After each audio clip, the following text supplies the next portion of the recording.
Hello everyone and welcome to our channel dream board statistics. आज हम लोग solve करने वाले हैं क्वेश्चन नंबर 3। क्वेश्चन नंबर 3 में हमें पैराग्राफ लिखना होता है of 200 words and 3B says all's well that ends well. तो ये एक फ्रेज है और इसके ऊपर हमें पैराग्राफ लिखना है ऑफ 200 वर्ड्स। तो देख लेते हैं आंसर।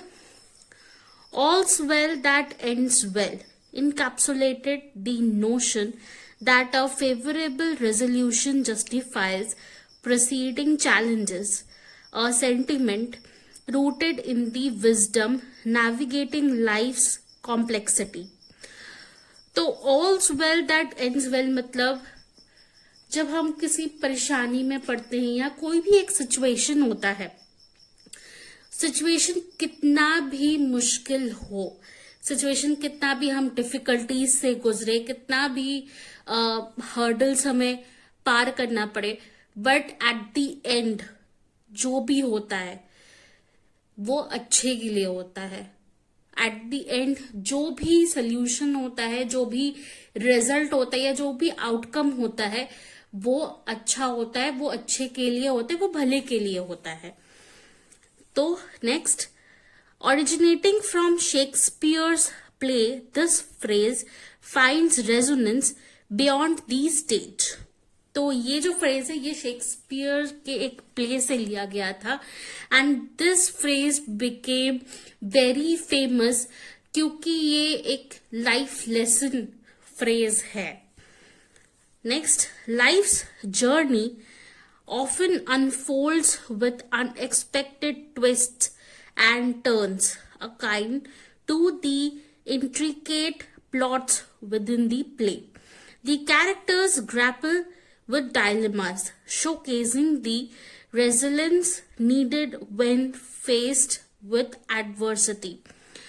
तो ये बोला गया है कि लाइफ की जो जर्नी है वो बहुत ही अनएक्सपेक्टेड है, बहुत सारे अनफोल्ड्स होते हैं उसमें जो कि हमें मतलब अनफोल्ड्स यानी बहुत सारे लाइफ में बहुत सारे पर्दे होते हैं जो कि हमें खुद पार करने होते हैं, बहुत सारे हर्डल्स होते हैं। लाइक एक अगर सिंपल सा एक मैं लाइफ जर्नी बोलूं, जब हम स्कूल में होते हैं तो स्टूडेंट्स के लाइफ के हर्डल्स क्या होते हैं कि अच्छे से वो मेहनत करे, एग्जाम में वो अच्छे मार्क्स लाए, कोई भी परेशानी हो, कुछ भी छोटे से छोटे परेशानी हो प्रोजेक्ट में या किसी भी चीज में, अल्टीमेटली उसका आउटकम यही होता है कि हमें अच्छा नॉलेज मिले, हमें अच्छी लर्निंग मिले।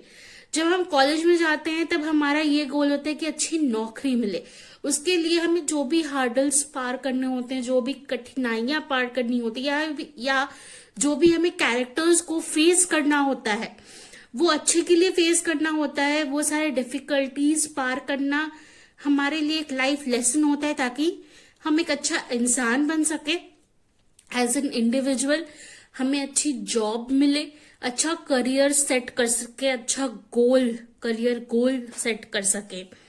देन आफ्टर जॉब के बाद सेटलमेंट, फैमिली सेटलमेंट, अपने पेरेंट्स को देखभाल करना, everything, every phase of life में बहुत सारे डिफिकल्टीज होते हैं, बहुत सारे डायलेमास होते हैं, बहुत सारे कैरेक्टर्स को हमें पार करना होता है, बहुत सारे ग्रैपल्स हमें पार करना होता है ताकि हम एक फ्यूचर गोल सेट कर सके एंड उसको अचीव कर सके। Then the phrase doesn't dismiss the reality of hardship. Instead, it urges us to view difficulties as part of a larger narrative. अभी मैंने जो समझाया, in the grand tapestry of existence, setbacks can become stepping stones to growth.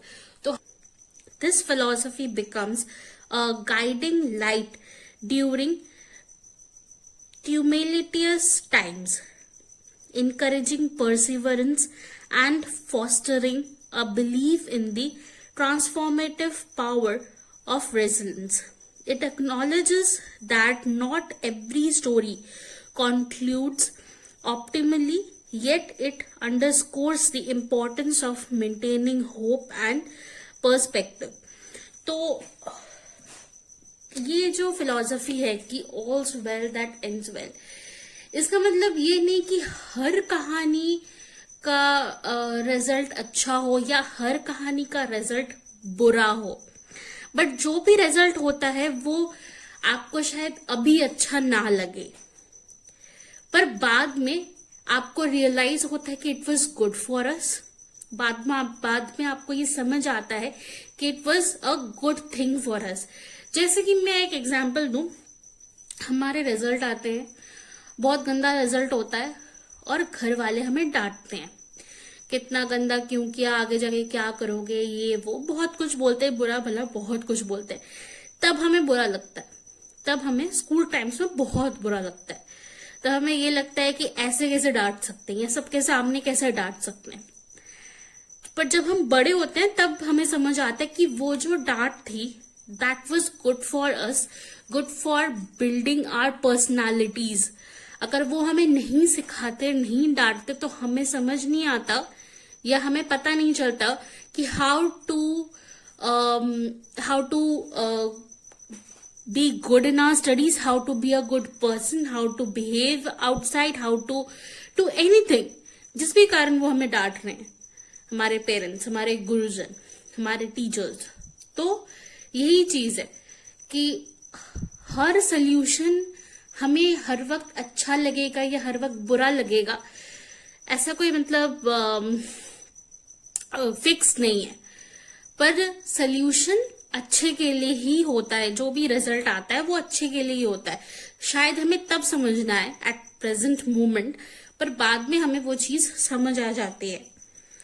Okay, so next, the essence of all's well that ends well lies in the recognition that life's challenges contribute to the richness of our experience. It's a call to embrace the journey will all its ups and downs, trusting that in the end a positive resolution can redeem the trials faced along the way. तो हमें ये समझना चाहिए कि at the end जो भी ups and downs है, जो भी इश्यूज है हमारे लाइफ में, the resolution will be positive. चाहे हमें वो तब पॉजिटिव ना लगे एट प्रेजेंट, बट बाद में the resolution, the outcome of the solution, the resolution of the problem is positive। और वो हमारा एक ट्रायल फेज ही चल रहा था लाइफ का। तो ये था पैराग्राफ, बहुत ही इजी सा पैराग्राफ था। हम पैराग्राफ्स बिल्ड कैसे करते हैं, अच्छे से पैराग्राफ कैसे लिखते हैं, how to write in paragraph, इसकी वीडियो मैंने पहली दे रखी है चैनल पे। अगर आपको वो देखनी है आप जरूर जाके देखिए, बहुत हेल्प होगी आप लोगों को।